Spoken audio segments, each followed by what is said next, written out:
Ah, yes, those racing dollar upgrades.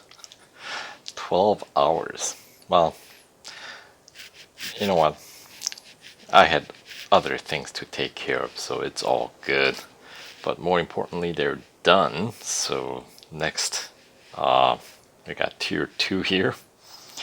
And of course, we need more upgrades to complete the event and win the car. So let's put these rest of the upgrades on the car.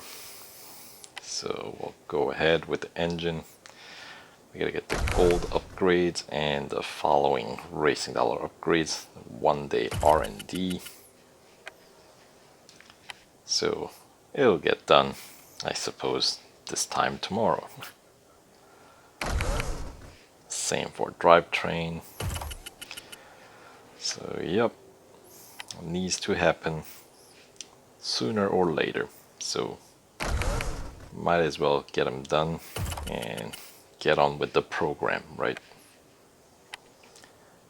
Alright, so suspension, and then 3 more categories to go.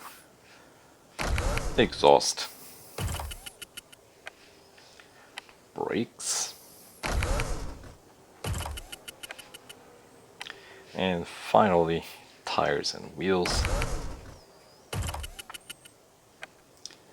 So now that we've got all the upgrades going, the second and final round of upgrades here. So 58.8 was my PR, I think. Alright, and we got 5.7 kilometers to cover in this endurance race at Catalunya Grand Prix.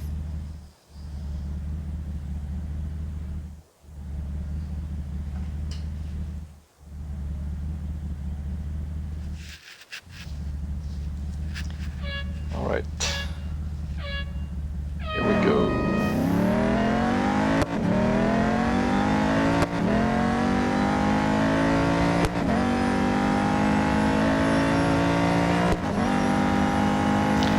So I'll take the side.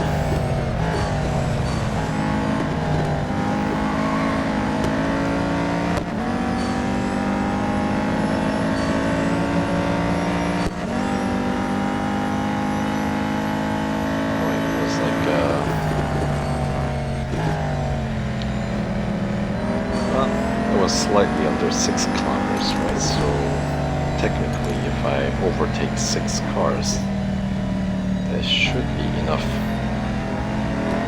overtakes to allow me enough time to cover the distance, roughly speaking.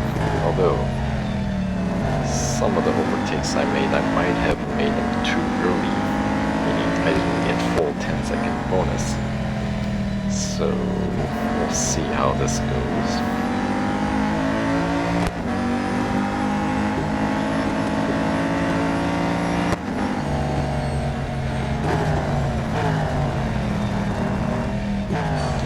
Well, okay, fine. One more overtake.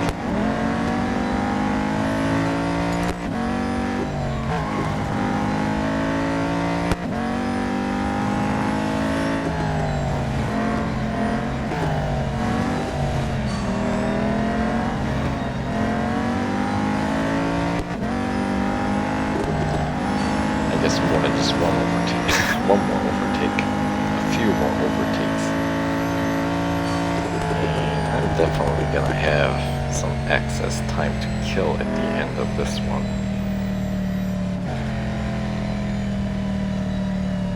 Since I also got the lap bonus as well. Yeah, got a little too carried away with overtaking.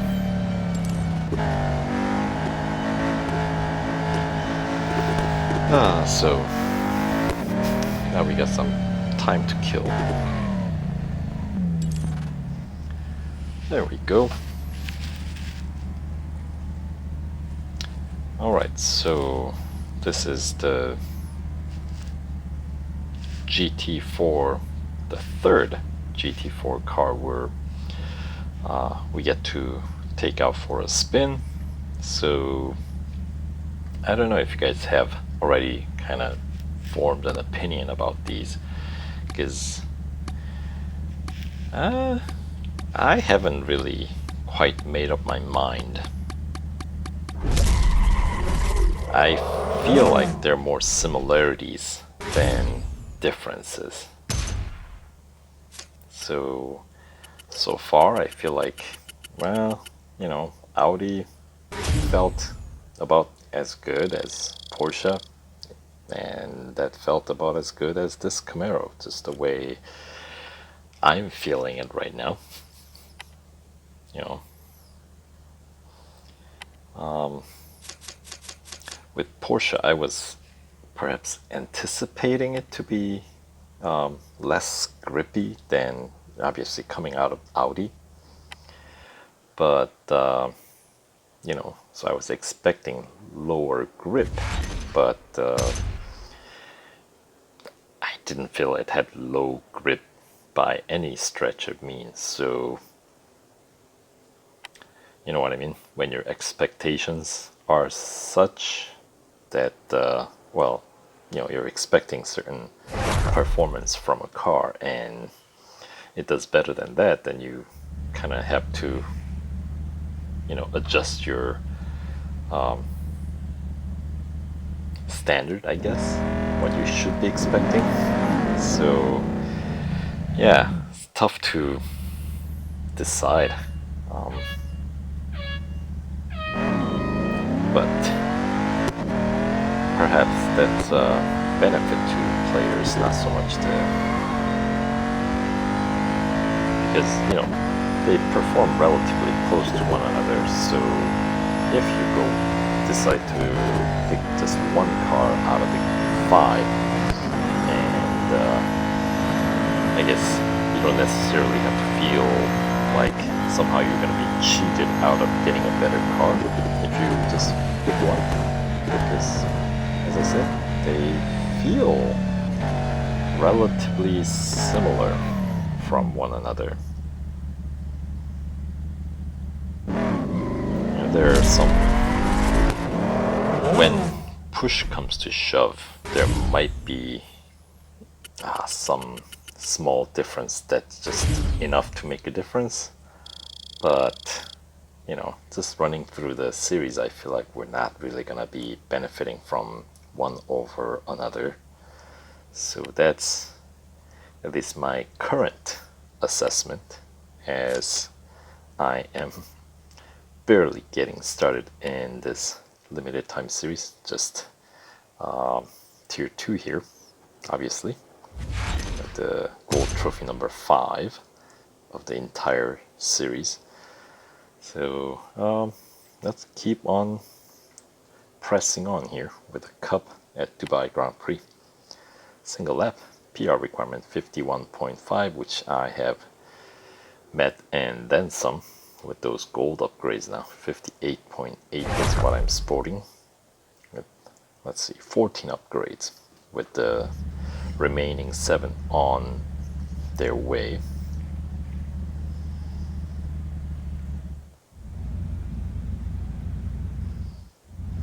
So yeah, if you guys have any opinions about these cars to share, feel free to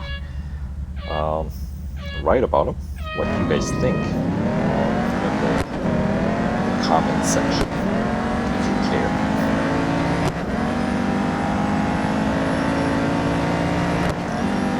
Alright, lead up 10.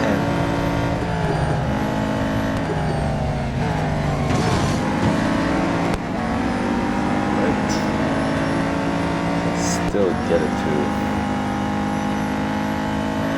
fishtail just a little bit.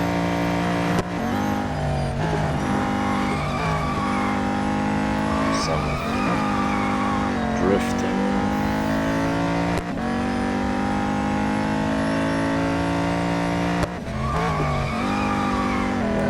Wasn't quite as good.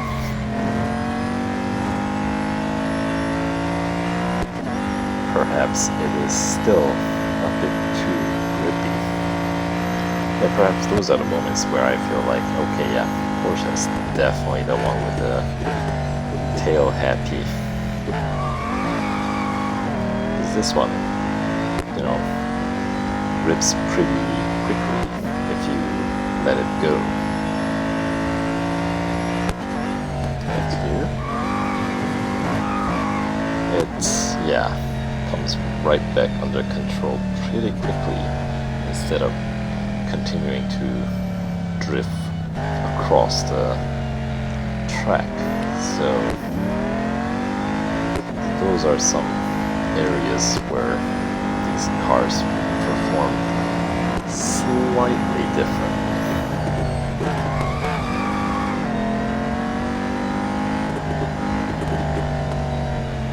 But as I said, I don't think they're enough to make any difference in terms of completing these series. Maybe in time trial they might make a difference. Because obviously in time trial every millisecond counts. But under, let's say, normal circumstances like cup races and these type of events, I don't think it'll be, you know, under normal circumstances, I don't think it'll be enough to make a difference. So anyway, and in terms of like reaching PR requirement for certain completing certain percentage of the series, obviously the 5 cars do have different PR, but once again the difference is all within the, you know, if one car can reach certain tier with certain number of upgrades, the remainder, the other 4 cars can do the same if you have spent the same amount in upgrades, basically. So that's the difference is, once again, I guess what I'm trying to say is, I don't think it's all that significant. But that is it for tier 2. Unlocks a new tier, so we'll continue on in the next video. So we'll see you in tier 3. Take care.